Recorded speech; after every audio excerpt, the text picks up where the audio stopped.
Sir ये notes and PYQ ही कर सकता हूं। भैया मैं तो इतना कहता हूं तुझे, तू सिर्फ नोट्स कर ले, पहले सबसे पहले नोट्स कर ले, केटीके कर ले, टीएच कर ले, क्लास इलस्ट्रेशन कर ले, जो क्लास में देना है बस वो सब कर ले, तेरा मॉड्यूल भी हो जाएगा, तेरी हरी पीली गुलाबी नीली सब हो जाएगा, सब कुछ हो जाएगा। बस तू क्लास कर ले, क्लास में जो जो दे रहे हैं वो सब कर ले, और कुछ करने की तुझे ना तो टाइम दूंगा मैं, ना समय मिलेगा, और ना ही करने की जरूरत पड़ेगी। ठीक है ना।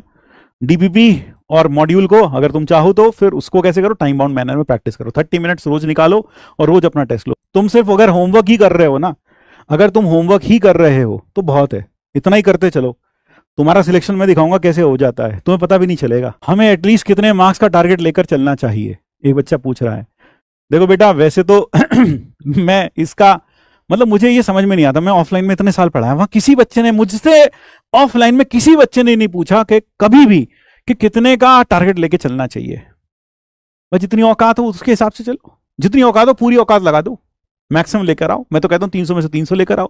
ऐसा थोड़ा ही है कि अगर मैं कहूं कि 300 में से मान लो मैं कहूं 300 में से 200 का टारगेट लेके चलो, तो इसका मतलब ये थोड़ी कि कल को तुझे वहां 250 मार्क्स का पेपर आता हो और टाइम भी बचाओ तो तू 200 मार्क्स का करके छोड़ देगा कि सर ने बताया था 200 मार्क्स काफी हैं, तो मैं बस 200 का ही करूंगा, 50 का मैंने छोड़ दिया क्योंकि सर ने 200 ही कहा था।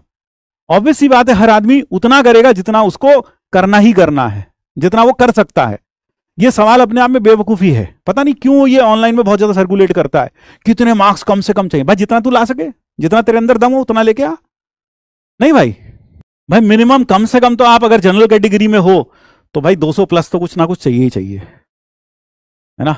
हाँ, और जो भी टेस्ट हो रहा है मैंने आपको पहले ही बताया 60% तो टारगेट लेकर चलो कि 60% आना ही चाहिए, 60% of the total, grand total, यानी 216 मार्क्स प्लस जनरल ओबीसी जो भी कैटेगरी में 216 प्लस का टारगेट लेके चलो।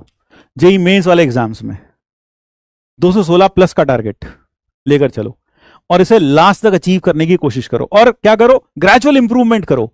आज तुम्हारे मान लो 130 आए हैं 300 में से, तो अगली बार ये मत सोचो कि मैं इसके 200 बना दूंगा। अगर तूने इसके 150 भी बना लिए तो you should be more than happy. फिर अगली बार भले ही इसका 160 बने तो ये बढ़िया है। होता क्या है, एक हद तक तो मार्क्स इंक्रीज होते हैं, 200 तक तो फिर भी आदमी इंक्रीज करके ले जाता है। फिर 200 के बाद जितनी मेहनत तुमने 150 से 300, मान लो तुमने 200 तक ले गए, जितनी मेहनत तुमने यहां से यहां तक लगाई ना, उससे दुगनी मेहनत अब 200 के ऊपर जाने में लगेगी, ये याद रखना। क्योंकि होता क्या है, माउंट एवरेस्ट पर तुम चढ़ रहे हो, माउंट एवरेस्ट में जब शुरू में चढ़ाई करते हैं, आधी चढ़ाई तो बड़े आराम से हो जाती है ना। हाँ, असली जोर कहां आता है, जब बचा हुआ हाफ रास्ता आता है, आगे का रास्ता आता है, जब ऊंचाई ऊपर हो जाती है, फिर एक एक कदम रखने में सांस फूलती है। तो वही बात मार्क्स में भी होती है कि जैसे जैसे आप मान लो 130 है, आपने 150 बनाया, 180 बना लिया, फिर 200 बना लिया, अब 200 से 210 बनाने में भैया सांस फूल जाएगी, फिर 210 से 220 बनाने में और ज्यादा जोर आएगा। तो जैसे जैसे ऊपर जाते जाओगे ना, मार्क्स इंक्रीज करने में और ज्यादा जोर आता रहेगा। लेकिन बस कोशिश करो कि अपने आप को धीरे धीरे करके बढ़ाते चले जाओ। ठीक है।